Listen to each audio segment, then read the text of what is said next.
Hello students. आज हम chapter cell structure and function का रिमेनिंग पोर्शन देखते हैं।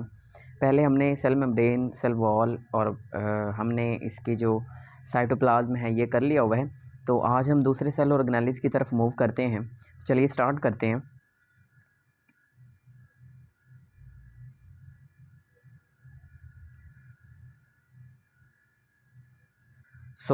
आज हम स्टार्ट करते हैं सेल ऑर्गेनेल्स और सबसे पहले हम एंडोप्लाज्मिक रेटिकुलम की तरफ जाते हैं। तो एंडोप्लाज्मिक रेटिकुलम क्या होती है? एक्चुअल में एंडोप्लाज्मिक रेटिकुलम जो है that is the network of channels. Actually the network of channels spread from the nuclear membrane. जो याद रखने वाली चीज़ है that is a from nuclear membrane to the plasma membrane. ये वाली बात याद रखने वाली है कि ये नेटवर्क होता है चैनल्स का जो कि न्यूक्लियर मेम्ब्रेन से प्लाज्मा मेम्ब्रेन की तरफ पूरे ही साइटोप्लाज्म के अंदर होता है। इसकी हम टाइप्स देखते हैं तो इसकी दो टाइप्स होती हैं एक्चुअल में, एक होती है RER और एक होती है SCR। RER क्या होती है? इसको हम कहते हैं रफ़ एंडोप्लाज्मिक रेटिकुलम। और ये रफ़ एंडोप्लाज्मिक रेटिकुलम जो होती है ये होती है linked with the nuclear membrane, यानी कि ये न्यूक्लियर मेम्ब्रेन के साथ अटैच होती है। चूँकि ये पूरा ट्यूब्यूल्स का चैनल्स का नेटवर्क है जो कि न्यूक्लियस से लेकर प्लाज्मा मेम्ब्रेन तक सेपरेट हुआ है। तो इसकी दो टाइप्स हैं। सबसे पहले आती है रफ़ जो होती है वो न्यूक्लियर मेम्ब्रेन के साथ अटैच होती है, और जो स्मूथ एंडोप्लाज्मिक रेटिकुलम होती है जो SCR होती है वो प्लाज्मा मेम्ब्रेन के साथ अटैच हुई होती है। इसके बाद इसके अंदर चूँकि रफ़ क्यों इसको कहते हैं, रफ़ अपीयरेंस की वजह से कहते हैं चूँकि राइबोसोम एक्चुअल में ये कंटेन करती है, लेकिन स्मूथ के साथ कोई राइबोसोम्स नहीं होते। चूँकि राइबोसोम अटैच करती है तो इसलिए इसका फंक्शन होता है प्रोटीन सिंथेसिस। एंड इसके अंदर जो सिस्टर्नी होते हैं रफ एंडोप्लाज्मिक रेटिकुलम के अंदर वो सैक लाइक होते हैं। नेक्स्ट हम डायग्राम के अंदर भी ये चीज़ देखते हैं। और जो स्मूथ होती है उसके अंदर ट्यूब्यूलर सिस्टर्नी होते हैं। इसके फंक्शन को देखते हैं। लिपिड मेटाबॉलिज्म होता है, डिटॉक्सिफिकेशन होती है। लिपिड मेटाबॉलिज्म का मतलब है कि लिपिड फॉर्मेशन होनी होती है या फिर लिपिड से ग्लिसरॉल वगैरह या उसके डिफरेंट डिफरेंट कंपोनेंट्स बनते हैं, फैटी एसिड्स तो वो बनते हैं। उसके बाद detoxification of alcohol and harmful drugs, detoxification इसका काम होता है। और उसके बाद होती है transport of substances within the cell and outside the cell. उसके बाद इसके अंदर ट्रांसमिशन ऑफ इम्पल्सिस होती है। और कैल्शियम स्टोरेज, ये कैल्शियम स्टोरेज करते हैं। जिस तरह से ये स्मूथ एंडोप्लाज्मिक रेटिकुलम असल में ये होती है SR जो मसल के अंदर अगर स्मूथ एंडोप्लाज्मिक रेटिकुलम है उसको कहते हैं सार्कोप्लाज्मिक रेटिकुलम। ये सार्कोप्लाज्मिक रेटिकुलम एक्चुअल में कैल्शियम स्टोरेज करती है जिसकी वजह से हमारी मसल कॉन्ट्रैक्शन होती है। और ये गोल्जी अपरेटस की फॉर्मेशन के अंदर भी रोल प्ले करती है कि गोल्जी अपरेटस जो बनता है उसकी जो स्टैक्स होती हैं वो स्मूथ एंडोप्लाज्मिक रेटिकुलम से बनती हैं। तो इसके बाद हम इसकी डायग्राम देखते हैं। ये आप देख सकते हैं, ये जो न्यूक्लियर मेम्ब्रेन है,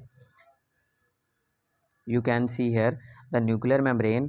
यहाँ पे ये स्मूथ एंडोप्लाज्मिक रेटिकुलम, ये रफ है और ये सारी स्मूथ एंडोप्लाज्मिक रेटिकुलम, और यहाँ से इस तरह प्लाज्मा मेम्ब्रेन होता है।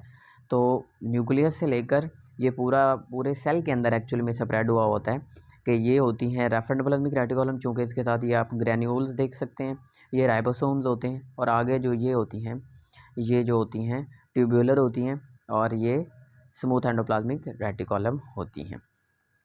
इसके बाद है that is a Golgi complex. और गोल्जी कॉम्प्लेक्स में असल में गोल्जी अपरेटस को और गोल्जी कॉम्प्लेक्स को आपने फ्यूज़ आपस में नहीं करना, डॉट कर फ्यूज़ के गोल्जी कॉम्प्लेक्स एक्चुअली इसके अंदर दो स्ट्रक्चर्स होते हैं। एक को कहते हैं गोल्जी अपरेटस और एक को कहते हैं गोल्जी वेसिकल्स। ये दोनों को कोलेक्टिवली हम गोल्जी कॉम्प्लेक्स कहते हैं। अब गोल्जी अपरेटस के और नाम भी होते हैं, गोल्जी बॉडीज़ भी कहते हैं और गोल्जी सिस्टर, इसके अंदर सिस्टर्नी भी इसी के अंदर होते हैं। तो सिस्टर्नी जो होती है वो इसका स्ट्रक्चरल और फंक्शनल यूनिट होता है एक्चुअल में। और इसके दो फेसेस होते हैं, एक को हम कहते हैं फॉर्मिंग फेस या ट्रांस फेज और एक को हम कहते हैं मैच्योरिंग फेस या सिस फेज। एक्चुअल में जो इसका आउटर होता है फेज़ वो कन्वेक्स शेप का होता है जिसको हम कहते हैं फॉर्मिंग फेस। हम डायग्राम देखते हैं नेक्स्ट। ये जो इसका है ये एक्चुअल में है इसका आउटर, और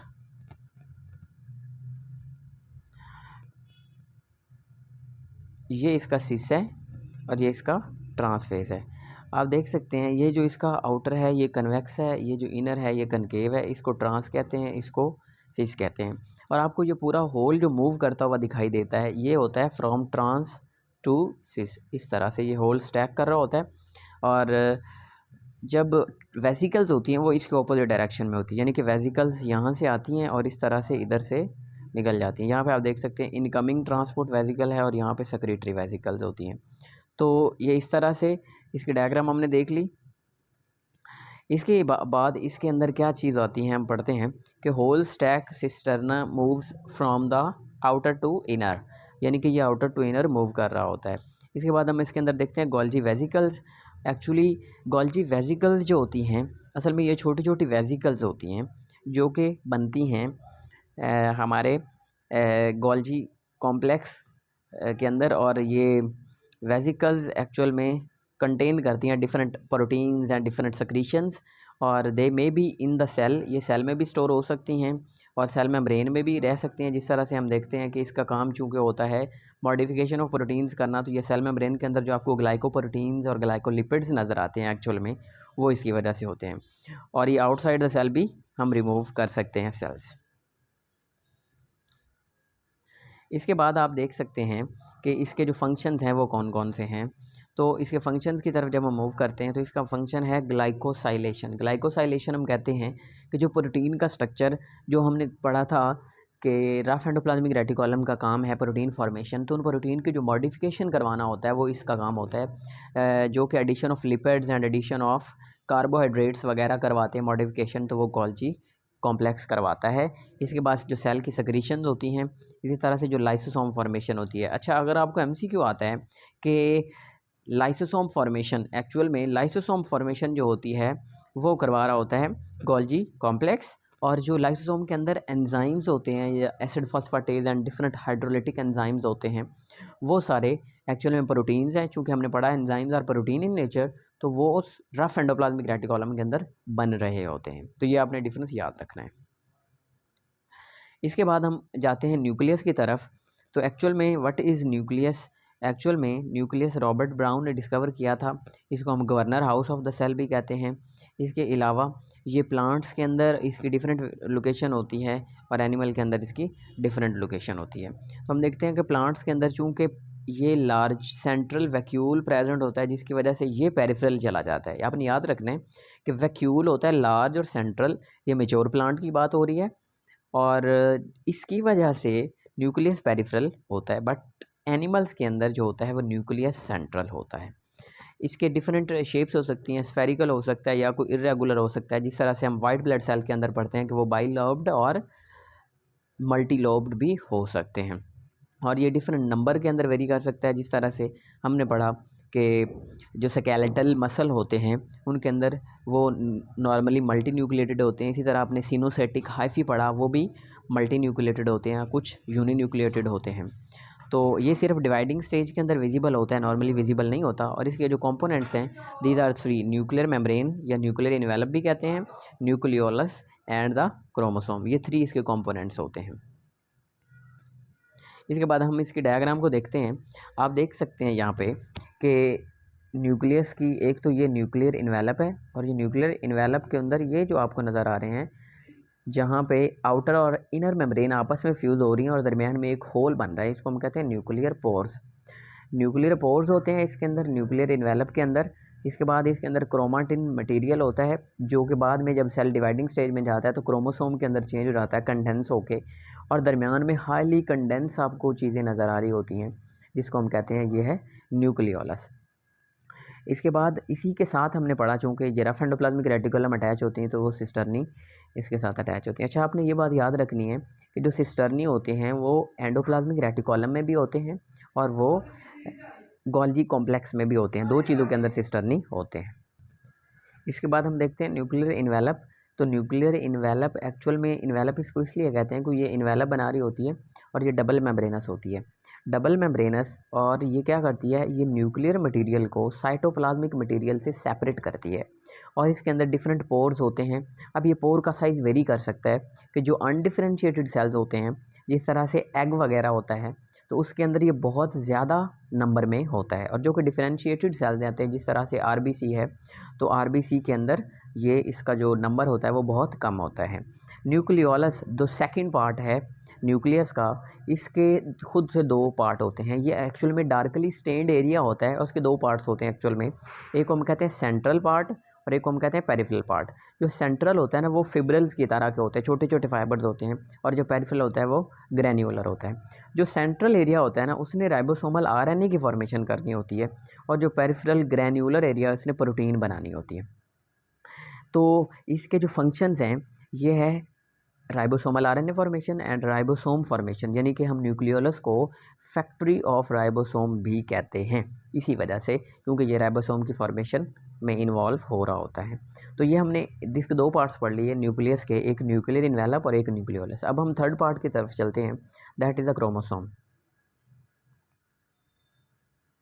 तो जो क्रोमोसोम है एक्चुअल में, क्रोमोसोम एक्चुअल में क्या है, क्रोमाटिन मटेरियल है। एक्चुअल में जो है आपको क्रोमोसोम नज़र आ रहा है, ये क्रोमोसोम का जो स्ट्रक्चर है वो इस तरह से होता है, और इसके अंदर इस तरह से डीएनए क्वाइल्ड होता है, हाईली क्वाइल्ड सुपर क्वाइलिंग होती है डीएनए की, और साथ में हिस्टोन प्रोटीन्स भी होते हैं।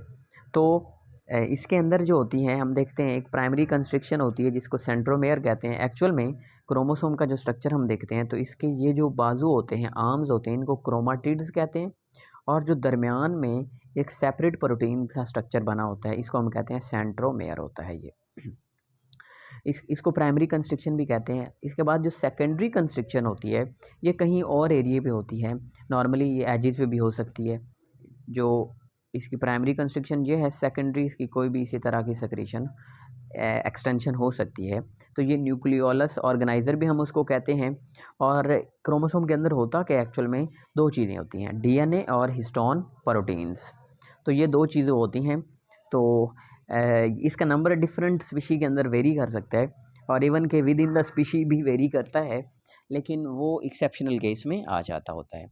तो ह्यूमन के अंदर जो नॉर्मली सोमैटिक सेल्स होते हैं, सोमैटिक सेल के अंदर उनको हम डिप्लॉइड सेल्स भी कहते हैं। उनके अंदर 46 क्रोमोसोम होते हैं, लेकिन जो हैप्लॉइड होते हैं, डिप्लॉइड को 2n से रिप्रेजेंट किया गया है, क्योंकि n हम नॉर्मली एक क्रोमाटिड के लिए यूज़ करते हैं। तो जो सिंपल हैप्लॉइड होते हैं उनके अंदर 23 क्रोमोसोम्स होते हैं। हनी बी के अंदर 32 होते हैं, और हनी बी की जो फीमेल है उसके अंदर 32 है एक्चुअल में, जो मेल है उसके अंदर 16 है। फ्रॉक के अंदर 26, अनियन के अंदर 16, गार्डन बी के अंदर 14, फ्रूट फ्लाई के अंदर 8 4 पेयर्स, और शिम्पैंजी के अंदर 48 क्रोमोसोम्स होते हैं। तो इस तरह से हमारा ये न्यूक्लियस वाला पोर्शन भी क्लियर हो गया। इसके बाद है हमारा mitochondria. Mitochondria is actually the double membranous organelle, और न्यूक्लियस जो होता है वो भी प्रोकैरियोट्स में नहीं होता, जो पीछे हमने पढ़ा, और माइटोकॉन्ड्रिया भी प्रोकैरियोटिक सेल के अंदर नहीं होता। इसको हम power house of the cell भी कहते हैं। Power house of the cell का मतलब है कि इसने एटीपी फॉर्मेशन के अंदर हेल्प आउट करवाना है। और जब हम कंपाउंड माइक्रोस्कोप के अंदर देखते हैं तो ये फिलामेंट की तरह या वेसिकल की तरह नज़र आता है, बट जब हम इसको इलेक्ट्रॉन माइक्रोस्कोप के अंदर देखते हैं तो ये डबल मेम्ब्रेनस नज़र आ रहा होता है। एक्चुअल में इसके जो दो मेम्ब्रेन्स नज़र आ रही होती हैं, हम नेक्स्ट देख लेते हैं। इसके ये जो दो मेम्ब्रेन्स हैं एक्चुअल में, ये आपको एक आउटर नज़र आ रही है, एक इनर नज़र आ रही है। तो ये जो आउटर होती है ना, ये होती है स्मूथ, और जो इनर होती है वो स्मूथ नहीं होती, बल्कि वो डिफरेंट इनफोल्डिंग्स, ये इस तरह की इनफोल्डिंग्स आपको नज़र आ रही हैं, ये तो ये इनर से बन रही हैं।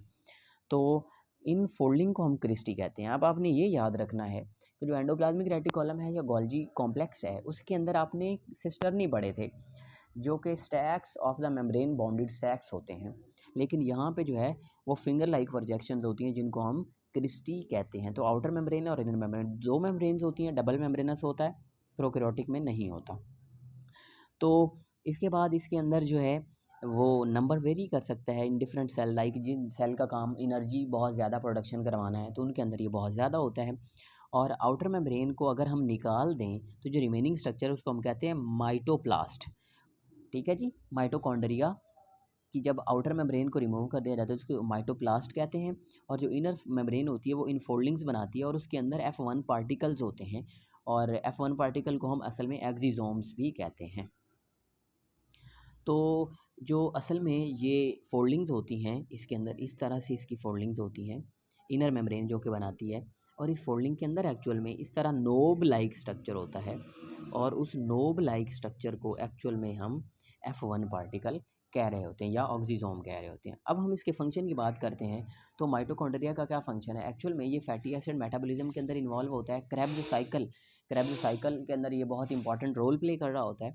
इसी तरह से हमने चूंकि ये power house of the cell होता है तो ये ATP फॉर्मेशन भी करवा रहा होता है।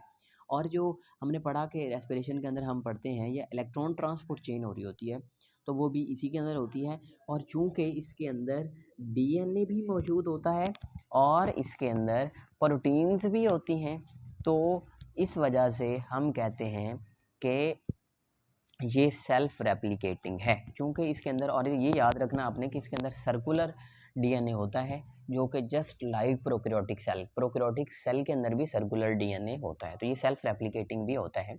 ये फीचर आपने याद रखना है, power house of the cell and self replicating organelle. Self replicating के अंदर आप एक और चीज़ पढ़ेंगे जब हम प्लास्टिड्स को रीड करेंगे, तो उसके अंदर जो मेजर है वो क्लोरोप्लास्ट। तो एक्चुअल में क्लोरोप्लास्ट भी सेल्फ रेप्लिकेटिंग होता है क्योंकि उसके अंदर भी DNA और प्रोटीन्स मौजूद होती हैं। इसके बाद हम देखते हैं लाइसोसोम को। लाइसोसोम एक्चुअल में वर्ड लाइसो का मतलब होता है स्प्लिट करना, तोड़ देना, ब्रेक डाउन कर देना, और सोमा हम एक्चुअली में हम कहते हैं बॉडी को। तो स्प्लिटिंग बॉडी को लाइसोसोम कहते हैं और ये सिंगल मेम्ब्रेनस होता है और इसको डिस्कवर किया था डी डव ने। और इसके अंदर बहुत सारे एंजाइम्स होते हैं जिनका काम होता है फैगोसाइटोसिस करवाना, ब्रेक डाउन करवाना। तो इसके अंदर एसिड फॉस्फेटेज होता है और दूसरे हाइड्रोलिटिक एंजाइम्स होते हैं जिसमें प्रोटीएज, एमाइलेज और लाइपेज वगैरह होते हैं। प्रोटीज आपको पता है प्रोटीन को तोड़ते हैं, एमाइलेज कार्बोहाइड्रेट्स को तोड़ते हैं और लाइपेज लिपिड्स को तोड़ते हैं। तो प्लांट्स के अंदर जो मेच्योर प्लांट्स होते हैं एक्चुअल में उनमें लार्ज सेंट्रल वैक्यूल जो होता है वो एक्ट करता है लाइसोसोम के तौर पे, क्योंकि उनके अंदर लाइसोसोम तो एब्सेंट होता है। और जो सारे यूकैरियोटिक सेल होते हैं उनके अंदर होता है एक्सेप्ट मैमेलियन RBC। और बैक्टीरिया के अंदर जो आपने पढ़ा periplasmic space act as a lysosome, आपने पढ़ा कि सेल वॉल के ऊपर जो होती है या तो स्लाइम होता है और या फिर कैप्सूल होता है बैक्टीरिया के अंदर, तो उसके दरमियान की जो स्पेस होती है ना उसको हम कहते हैं पेरिप्लाज्मिक स्पेस।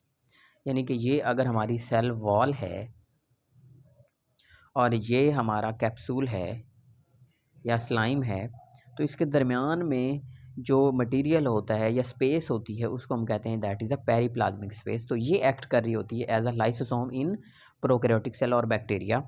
और इसके अलावा इसकी डिफरेंट टाइप्स होती हैं जिसमें स्पेशली हम देखते हैं प्राइमरी की जो होती है वो बडिड ऑफ गोल्जी अपरेटस से होती है, यानी कि ये असल में गोल्जी अपरेटस से बन रही होती हैं छोटी छोटी वेजिकल्स।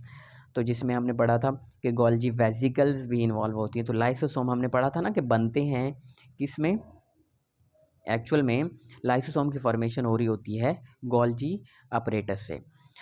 और जब वो बन रहा होता है इसको प्राइमरी कहते हैं। और जब फूड वैक्यूल की जब सेल के अंदर एंटर होता है और उसके साथ ही अटैच हो जाता है ताकि उसके अंदर जो कंटेंट है उसको तोड़ सके, तो इसको हम कहते हैं सेकेंडरी लाइसोसोम।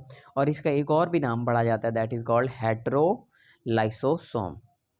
तो इसको हम हेट्रोलाइसोसोम भी कहते हैं। ये थोड़ा सा इरेज कर देता हूँ ताकि आपको विजिबल हो जाए। तो अभी हम रीड करते हैं कि सेकेंडरी लाइसोसोम को हेट्रोलाइसोसोम भी कहते हैं। क्यों कहते हैं? क्योंकि डिफरेंट टाइप्स के फूड वैक्यूल्स हो सकते हैं, डिफरेंट फूड सेंटर हो रही होती हैं। रेजिडुअल बॉडीज़, जब सारा कुछ टूट जाता है जो रेजिडुअल बॉडी बचती है एक्चुअल में सेल के अंदर या जो वेस्ट प्रोडक्ट होता है, तो उसको हम कहते हैं टर्शरी लाइसोसोम। और ऐसा लाइसोसोम जिसने अपने ही पार्ट को इनगल्फ करना होता है उसको हम कहते हैं ऑटोलाइसोसोम, या फिर हम उसी को कहते हैं साइटोलाइसोसोम। तो ये इसकी डिफरेंट टाइप्स थी। इसके बाद हम इसके देखते हैं फंक्शंस क्या होते हैं। एक्चुअल में ये डिफरेंट फंक्शन परफॉर्म कर रहा होता है। एक तो इंट्रा सेलुलर डाइजेशन कर रहा होता है जिसमें रिसाइकलिंग और असिमिलेशन आ रहा होता है। एक्चुअल में ये रिसाइकलिंग के अंदर डिफरेंट चीज़ें बना रहा होता है, तोड़ रहा होता है। और इस तरह ये एक्स्ट्रा सेलुलर डाइजेशन भी करता है, जिस तरह से ऑटोलाइसिस। देखें, ऑटोफेगोसोम का मतलब है अपने हिस्सों को फेगोसाइटोज कर देना, और ऑटोलाइसिस का मतलब है कि उनको आपने तोड़ दिया है। तो ये दोनों असल में दोनों का मतलब एक ही तरह से हम लिया जा सकता है, लेकिन इसके अंदर थोड़ा सा चेंज होता है। कि ऑटोलाइसिस का मतलब है कि उनका टूट जाना, बिल्कुल छोटे छोटे कंपोनेंट्स के अंदर ब्रेक डाउन हो जाना। लेकिन फेगोसोम, ऑटोफेगोसोम जो होता है वो अपने सेल के पार्ट्स को इनगल्फ कर लेता है। तो उसके बाद जो है ये एक्स्ट्रा सेलुलर डाइजेशन के अंदर एक टर्म यूज़ की जाती है क्रिनोफेगी। क्रिनोफेगी हम एक्स्ट्रा तब यूज़ करते हैं एक्चुअल में जब एक्स्ट्रा सेलुलर सेक्रीशन बहुत ज़्यादा होती हैं, तो उनके अब्जॉर्प्शन के लिए ये वाले लाइसोसोम ही इन्वॉल्व होते हैं जो कि उनको एब्जॉर्ब कर लेते हैं। इसी तरह ये एक्सोसाइटोसिस भी करवाते हैं और सेल सेक्रीशंस के अंदर भी इन्वॉल्व होते हैं। जिस तरह ओस्टियोक्लास्ट आपने पढ़ा, ओस्टियोक्लास्ट क्या करते हैं, बोन रिजॉर्पिंग सेल्स होते हैं, बोन को तोड़ने वाले सेल्स होते हैं। तो ये एक्स्ट्रा सेक्रीशंस को एब्जॉर्ब करते हैं, यानी कि क्रिनोफेगी करते हैं। इसके बाद हम इसके साथ लिंक्ड डिजीज़ पढ़ते हैं which are very very important. और ये डिजीज़ जो होती हैं इनको हम कहते हैं लाइसोसोमल डिजीज़ या स्टोरेज डिजीज़ भी कहते हैं। और ये कंजेनिटल होती हैं, बाय बर्थ होती हैं। कंजेनिटल का मतलब होता है बाय बर्थ। एक्चुअल में तो इसकी रूट कॉज जो होती है वो होती है म्यूटेशन इन द डीएनए, कि डीएनए के अंदर चेंजेस आ गई हैं। उसके बाद उसकी वजह से क्या होता है कि जब डीएनए के अंदर चेंजेस आती हैं तो उसकी वजह से एंजाइम नहीं बन रहा होता। एक्चुअल में होता क्या है कि डीएनए से आरएनए ने बनना होता है और आरएनए से प्रोटीन ने बनना होता है, आरएनए से प्रोटीन बनती है। तो जो डीएनए से, जब डीएनए के अंदर म्यूटेशन हुई है तो उसकी वजह से आरएनए सही नहीं बनेगा। जब आरएनए के अंदर म्यूटेशन हुई है तो उसकी वजह से प्रोटीन भी सही नहीं बनेगी। तो आपने पढ़ा एंजाइम और प्रोटीन्स, तो जिसकी वजह से वो भी फॉर्मेशन उनकी नहीं होती, तो डेफिशिएंसी हो जाती है। और which cause the storage of the substances. इसके अंदर दो टाइप्स हम पढ़ते हैं जो हमारे लेवल पे है, that is a glycogenosis type 2 and Tay सेक्स डिजीज़। एक्चुअल में जो ग्लाइकोजिनोसिस टाइप 2 जैसा कि नेम से रिप्रेजेंट हो रहा है कि ग्लाइकोजिनोसिस में क्या होता है कि जो ग्लाइकोजिन को तोड़ने वाला एंजाइम है एक्चुअल में वो वाला एंजाइम ही एब्सेंट होता है। तो जब वो वाला एंजाइम एब्सेंट होता है तो हम कहते हैं कि ग्लाइकोजिन बॉडी के अंदर स्टोर होना शुरू हो जाती है, तो इसी को हम कहते हैं ग्लाइकोजिनोसिस। इसके ऑपोजिट एक टर्म यूज़ की जाती है जिसको हम कहते हैं ग्लाइकोलाइसिस। इसमें ग्लाइकोजिन को तोड़ा जाता है। टे सेक्स डिजीज़ क्या होती है, जिसमें लिपिड स्टोर होते हैं। लिपिड वाला एंजाइम जो होता है वो एब्सेंट होता है और वो स्टोर होना शुरू हो जाता है, जिसकी वजह से वो ब्रेन के अंदर भी स्टोर हो जाता है। तो इसकी अकामुलेशन से ब्रेन की काफ़ी डिजीज़ होने का खदशा होता है। तो अब हम इसके स्ट्रक्चर के ऊपर आ गए हैं, इसके डायग्राम को देखते हैं। एक्चुअल में होता ये है कि जो हमने पढ़ा गोल्जी कॉम्प्लेक्स है उससे ये वेसिकल बनती हैं, इनको हम कहते हैं प्राइमरी लाइसोसोम। ये प्राइमरी लाइसोसोम जब बाहर से कोई फूड पार्टिकल आता है, जब सेल एंडोसाइटोसिस कर रहा है, सेल के अंदर मटेरियल को लेके जा रहा है, तो एंडोसाइटोसिस, ये फूड वैक्यूल, इसके अंदर फूड पार्टिकल हैं, ये उसके साथ अटैच होता है। और अब ये जो स्ट्रक्चर बन गया है इसको हम कहते हैं कि ये डाइजेस्टिव वैक्यूल है, या फिर इसको हम कहते हैं सेकेंडरी लाइसोसोम। तो ये सेकेंडरी लाइसोसोम कहलाता है। और इसके अलावा जो वेस्ट प्रोडक्ट्स वगैरह होती हैं वो एक्सोसाइटोसिस के ज़रिए बाहर निकाल दी जाती हैं। इसके बाद इसके अंदर हम पढ़ते हैं वैक्यूल क्या होता है।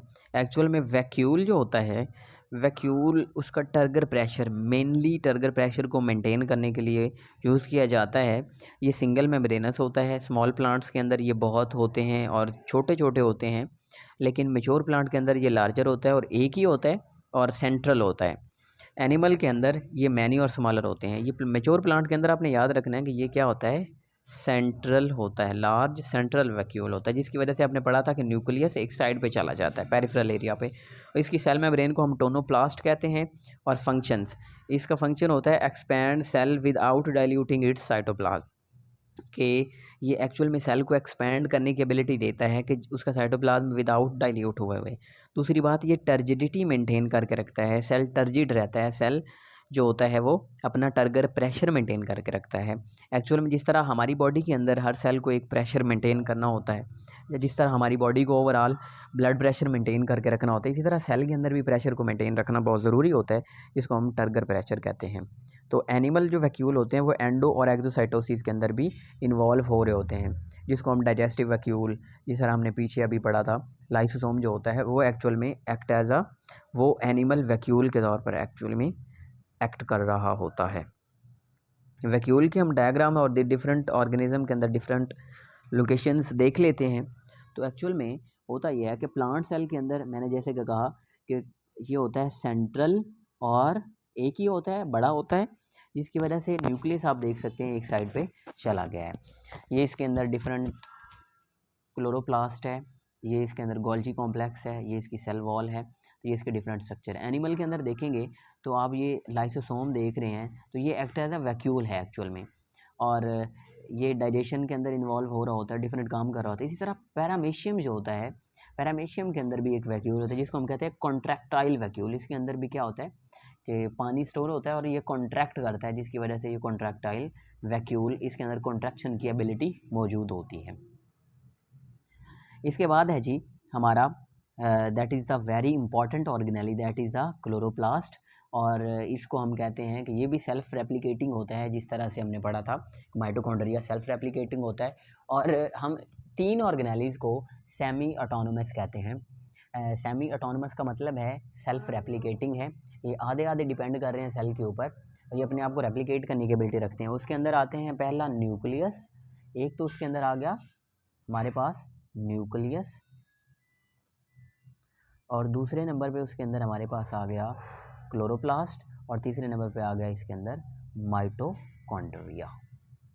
तो ये 3 ऑर्गेनेलीज ऐसे हैं जो कि सेमी ऑटोनोमस भी कहते हैं इनको, और हम इनको सेल्फ रेप्लिकेटिंग भी कहते हैं जी। ये डबल मेम्ब्रेनस होता है और ये ग्रीन कलर देता है लीव्स को, चूँकि लीव्स के अंदर होता है तो ये imparts green colour to the parts of the plant. और मेसोफिल सेल के अंदर, क्योंकि हमने पढ़ा कि क्लोरोप्लास्ट होते हैं एक सेल के अंदर ही होता है ये, तो ये उसके अंदर वेरी कर सकते हैं, 20 to 100 हो सकते हैं। कंपाउंड माइक्रोस्कोप के अंदर जब हम देखते हैं तो ये हमें नज़र आते हैं हेट्रोजीनस, हमें हेट्रोजीनस नज़र आते हैं जब, तो हेट्रोजीनस नज़र आने से इनका हमें ग्रैन्यूल्स भी नज़र आ सकते हैं, ग्रैन्यूल्स। और जब इलेक्ट्रॉन माइक्रोस्कोप के ज़रिए हम देखते हैं तो ये 3 पार्ट्स कंटेन करता है, एक इसकी इन्वेलप होती है, एक इसका स्ट्रोमा होता है, और एक इसका थाइलाकॉइड्स होती हैं। ये 3 इसके स्ट्रक्चर हमें नज़र आते हैं इन्वेलप के अंदर, क्योंकि हमने ये पीछे माइटोकॉन्ड्रिया के अंदर भी पढ़ा, हमने न्यूक्लियस के अंदर भी पढ़ा, डबल मेम्ब्रेनस होते हैं चूँकि ये तीनों, तो इसको हम कहते हैं इन्वेलप। ये आउटर और इनर, यहाँ पे इनर है, आउटर और इनर मेम्ब्रेन रखता है। इसी तरह से जिस तरह से उसके अंदर हमने पढ़ा कि आउटर जो होती है वो स्मूथ होती है, इनर जो होती है वो डिफरेंट टाइप्स की इनफोल्डिंग्स बना रही होती है, तो इसके अंदर क्या होता है कि दोनों ही स्मूथ तरीके से एक्ट कर रही होती हैं। तो हम कह सकते हैं कि इसकी 2 मेम्ब्रेन्स होती हैं। इसके बाद इसके अंदर आ जाता है स्ट्रोमा। स्ट्रोमा के अंदर डिफरेंट एंजाइम्स होते हैं, जिस तरह से जो कार्बन डाइऑक्साइड फिक्सेशन काम होता है, जो कि dark reaction of the photosynthesis होते हैं, वो स्ट्रोमा के अंदर हो रहे होते हैं। और इसके अंदर सर्कुलर डीएनए होता है, जिसकी वजह से हम इसको सेल्फ रेप्लिकेटिंग भी कहते हैं, और ये सारा काम इसके अंदर होता है। और थैलाकॉइड्स क्या होती हैं, ये स्ट्रोमा आपने याद रखना है नॉन ग्रीन होता है। थैलाकॉइड्स जो होती हैं, थैलाकॉइड्स एक्चुअल में वो वाले स्ट्रक्चर्स होते हैं कि जिनके अंदर क्लोरोफिल एम्बेडेड होता है और जिसकी वजह से वो फोटोसिंथेसिस परफॉर्म कर सकता है। तो थैलाकॉइड्स एक्चुअल में वो छोटे छोटे ग्रीन कलर्स के इसके अंदर पार्ट्स होते हैं, जिनके अंदर क्लोरोफिल एम्बेडेड होता है एक्चुअल में। तो इनका जो एक स्टैक होता है उसको हम ग्रैनम कहते हैं, और क्लोरोफिल एम्बेडेड होता है इनके अंदर। और जब हम देखते हैं स्ट्रक्चर ऑफ द क्लोरोफिल, तो क्लोरोफिल स्ट्रक्चर के अंदर दरमियान में आयरन होता है, दरमियान में नॉर्मली Fe जो आयरन है वो होता है। लेकिन जो हीमोग्लोबिन का स्ट्रक्चर है, हीम ग्रुप के अंदर मैग्नीशियम सेंट्रल एटम के तौर पर होता है। ये हीमोग्लोबिन का और क्लोरोफिल का ये डिफरेंस आपने याद रखना है कि उसके अंदर सेंट्रल एटम आयरन इसके अंदर है, जबकि हीमोग्लोबिन के अंदर जो हीम पार्ट है उसके अंदर magnesium as a central atom मौजूद होता है। तो इसके बाद हम इसकी डायग्राम और फंक्शन को देख लेते हैं कि कैल्विन साइकिल जो हो रहा होता है वो स्ट्रोमा के अंदर होता है, जिसको हम कह रहे होते हैं कि ये डार्क रिएक्शन है फोटोसिंथेसिस का। इसका प्रोडक्ट होता है G3P इसका प्रोडक्ट होता है, ग्लिसरैल्डिहाइड 3 फॉस्फेट इसको हम कहते हैं। इसके बाद जो थैलाकॉइड्स होते हैं उनके अंदर चूँकि क्लोरोफिल है, जिन्होंने लाइट रिएक्शन के अंदर इन्वॉल्व होना होता है। तो ये आप देख सकते हैं कि ये इसके अंदर जो एक है ये थैलाकॉइड है, और जब उनका पूरा स्टैक बन जाता है तो इस स्टैक को हम एक ग्रेनम कहते हैं। और ये जो दरमियान में नॉन ग्रीन पार्ट है दैट इज़ अ स्ट्रोमा, जिस तरह से एक लिक्विड पार्ट होता है। इस तरह ये ऊपर आपको नज़र आ रही है, ये आउटर मेम्ब्रेन है और ये इसकी इनर मेम्ब्रेन होती है। और इसके बाद इसके अंदर क्या होता है, एक इनके अंदर इंटरग्रेनम भी होता है। इंटरग्रेनम यहाँ पे उन्होंने ग्रीन शो किया विच इज़ अ रॉन्ग। इंटरग्रेना जो इन दोनों को आपस में मिला रहा होता है, जो डिफरेंट ग्रेनम को आपस में मिला रहा होता है उसको इंटरग्रेनम कहते हैं। और वो क्या होता है, नॉन ग्रीन पार्ट होता है, इसको हम कहते हैं इंटरग्रेनम। और ये नॉन ग्रीन पार्ट होता है, सॉरी। इसके बाद हमारी लास्ट स्लाइड है कि यूकैरियोटिक और प्रोकैरियोटिक का डिफरेंस क्या होता है एक्चुअल में। तो वो हम देख लेते हैं कि यूकैरियोटिक और प्रोकैरियोटिक का डिफरेंस क्या होता है। तो जो प्रोकैरियोटिक होता है उसके अंदर न्यूक्लियर मेम्ब्रेन जो होती है वो एब्सेंट होती है, न्यूक्लियर मेम्ब्रेन एब्सेंट है और इसके अंदर प्रेजेंट है। इसके बाद जो इसका जो डीएनए है, डीएनए इसका सबमर्ज होता है साइटोप्लाज्म के अंदर।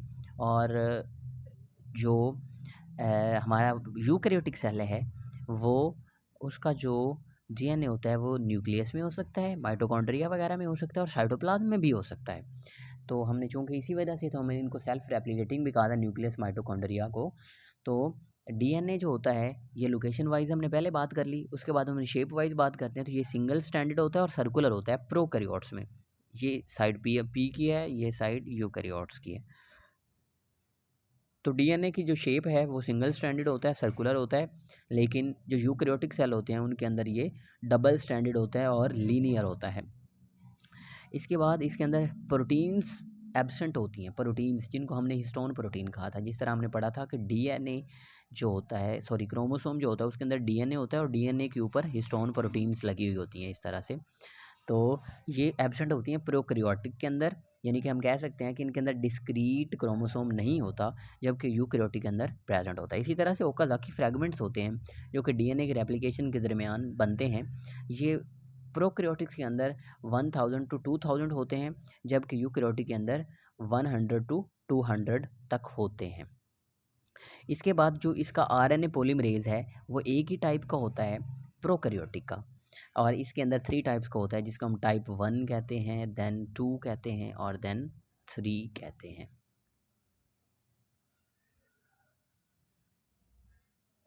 तो ये इसका स्ट्रक्चर था जी आरएनए पॉलीमरेज। इसके बाद हम इसके अंदर देखते हैं कि इसके अंदर ट्रांसक्रिप्शन प्रोमोटर साइट हम देखते हैं।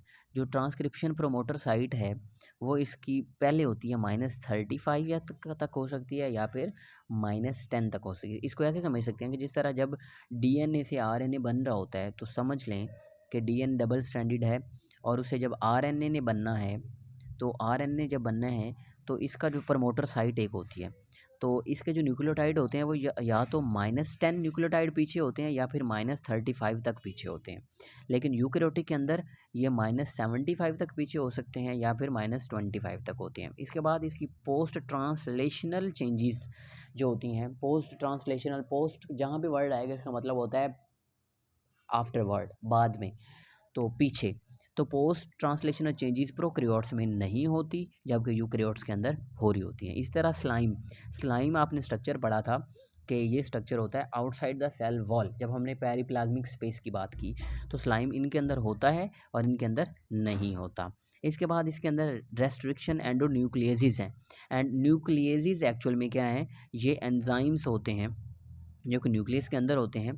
तो हम कहते हैं कि ये प्रेजेंट होते हैं प्रोकैरियोट्स में बट एब्सेंट होते हैं यूकैरियोट्स में।